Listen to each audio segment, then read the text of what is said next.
Mesdames les membres du bureau exécutif national, mesdames et messieurs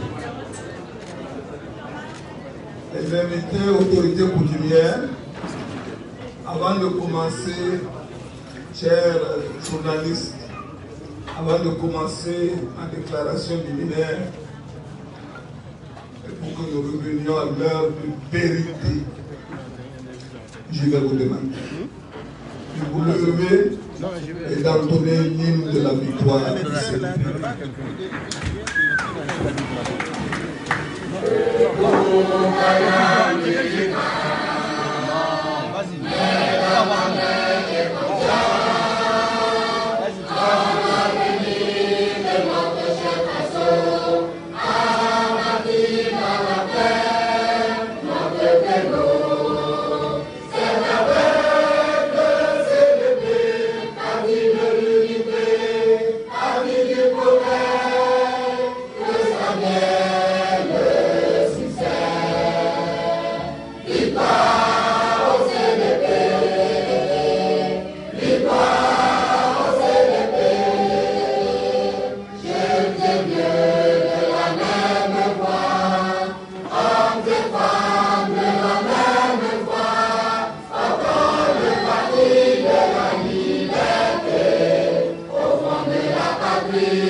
Je demande à tous ceux qui ont des téléphones portables de l'éliminer et laisser la place aux professionnels des médias.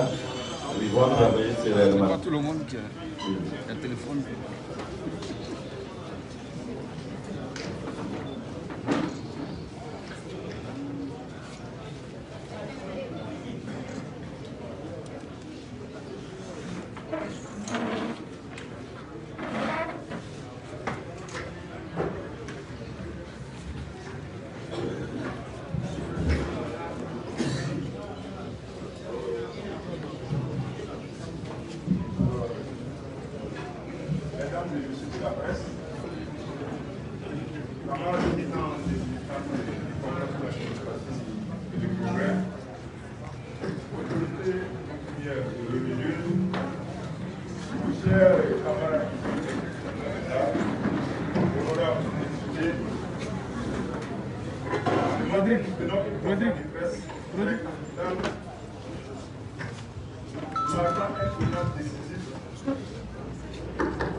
Marquant un tournant décisif dans la vie de notre parti, le Congrès pour la démocratie et le progrès. À ce titre donc, je m'en vais vous dire la présente déclaration liminaire. Mesdames et messieurs de la presse, camarades militantes et militants du Congrès pour la démocratie et le progrès CDP, nous tenons tout d'abord à vous remercier d'avoir fait le déplacement au siège du CDP pour cette urgente conférence de presse. Il nous est apparu nécessaire de vous convier pour vous entretenir de la situation nationale et de la vie de notre parti, le CDP, et singulièrement de la tenue de son 8e congrès prévu se tenir les 18 et 19 décembre 2021 précédé de la reprise des travaux de la 71e session de son bureau politique national. Sur la situation nationale, mesdames et messieurs de la presse nationale et internationale, nous tenons notre conférence quelques jours après la fête de l'indépendance et quelques jours après la fête de l'indépendance de notre pays et la nomination d'un Premier ministre et de son gouvernement. Nous saisissons l'opportunité pour souhaiter une bonne fête à l'ensemble des Burkinabés et en particulier à tous ceux qui veillent sur la sécurité et l'intégrité de notre nation, particulièrement les FDS et les VDP. Sur la nomination du gouvernement, vous constaterez avec nous que c'est juste.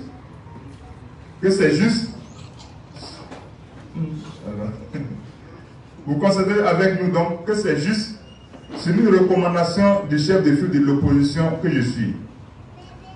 Et nous donnons une chance à ce gouvernement que nous allons apprécier donc à la tâche. Aussi, il faut rappeler que cette nomination fait suite à de très nombreuses interpellations et nous souhaitons que cette oreille attentive que le président de la République a prêtée, que cela puisse être donc le début d'un Burkina nouveau. Le constat est que la situation ne semble pas s'améliorer et le nombre de victimes ne cesse d'augmenter. En la mémoire de tous nos frères et sœurs tombés, je vous prie d'observer un instant de recueillement.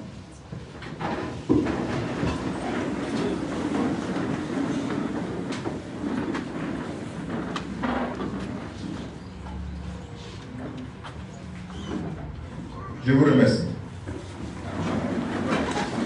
Mesdames et messieurs, nous ne pouvons pas évoquer le point de la situation nationale sans dénoncer les arrestations de certains manifestants de la marche du 27 novembre dernier. La coupure de l'Internet mobile privant le peuple de sa plus élémentaire des libertés. Nous invitons le gouvernement à préserver les droits élémentaires des Burkinabés et à œuvrer pour que la sécurité redevienne une réalité dans notre pays. Mesdames et messieurs de la presse nationale et internationale, le lundi 6 décembre dernier, nous avons animé un point de presse sur la suspension du congrès ordinaire de notre parti suite à l'action des camarades qui ont esté le parti ainsi que son président en référé devant les juridictions nationales. Nous avons fait appel et le juge a dit le droit et nous allons tenir notre congrès les 18 et 19 décembre 2021 à la salle olympique. Mesdames et messieurs, à notre grande surprise, une fois de plus, nous avons assisté à une autre conférence de presse dite celle des vice-présidents. Nous sommes d'autant plus étonnés que ces camarades sont les premiers responsables du comité national d'organisation du même congrès et à ce que nous sachions, aucun n'a déposé sa démission de son poste. Mieux, ils ont participé à la validation des documents devant être soumis à la session du bureau politique national et aux congressistes. Le président du comité national d'organisation demeure le camarade Achille Kapsova, qui a présidé les travaux du séminaire le 24 novembre 2021, qui a validé les rapports à soumettre au congrès. Comment expliquer que celui qui a présidé la validation des documents du congrès a tenu d'autres propos lors d'une conférence de presse? Pourquoi déserter les instances dont ils sont membres au profit de la rue? Ces vice-présidents qui l'ont été sur ma propre proposition, suivant recommandation du président d'honneur que nous avons bien voulu suivre. Nous avons toujours travaillé en bonne intelligence avec le président d'honneur depuis mon élection en tant que président du parti, en passant par la validation de ma candidature au présidentiel de 2020 jusqu'à la tenue du présent congrès. Le présent congrès que nous allons tenir a été convoqué selon les procédures statutaires lors de la 70e session du bureau politique national tenue le 23 octobre 2021, auquel les mêmes ont pris part. Ils ont également pris part à l'organisation du présent congrès. Et conformément à la lettre du président d'honneur du parti, nous avons envoyé une correspondance au ministère de l'administration territoriale de la décentralisation, ancien Matedi. Le ministère nous a répondu et vous aurez les copies de la correspondance. nous enjoignons d'organiser les congrès et de renouveler les instances avant la date butoir du 31 décembre 2021. Sinon, nous devrions en tirer toutes les conséquences qui peuvent aller jusqu'à la suspension. Les questions que nous nous posons, sans réponse, sont les suivantes. Qu'est-ce qui peut amener des camarades, membres des organes et instances du parti, à souhaiter la suspension de ces partis? Et à quelle fin? S'il advenait que le parti soit suspendu, quelles pourraient en être les conséquences juridiques et politiques pour les militants du parti et partant pour le peuple burkinabé et sa démocratie? Est-ce que le président d'honneur du parti, pour qui nous avons un grand respect et qui nous a toujours exhorté à régler nos contradictions à travers nos organes et instances, peut adouber de telles pratiques? Mesdames et messieurs, la justice a levé la suspension de la tenue du 8e congrès et nous tenons à rassurer tous les militants et sympathisants du CDP, les amis de la vérité et du droit, que le congrès du CDP aura bel et bien lieu les 18 et 19 décembre 2021 dans la salle du Comité national olympique de Ouagadougou, précédé de la finalisation des travaux de la 71e session du Bureau politique national suspendue le 3 décembre 2021. Nous invitons les congressistes à faire le déplacement sur Ouagadougou pour que nous poursuivions sereinement notre combat politique pour l'édification du Burkina Faso. CDP, démocratie, progrès, justice, je vous remercie.